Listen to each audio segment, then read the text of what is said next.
دلم خون شد ز دیدارت، چرا هرگز نمیایی؟ دوای درد این جانی، چرا پیشم نمیمانی؟ فقط یک لحظه میگویم، فقط یک لحظه میگویم، بمان پیشم فقط امشب که تو هرگز نمیخواهی.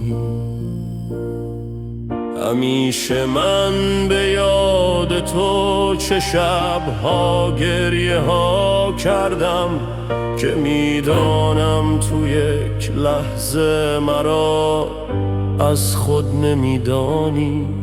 عزیز رفته از دستم، فقط من میکشم عکست، که باشد عکس تو دستم زمانی که نمیایی.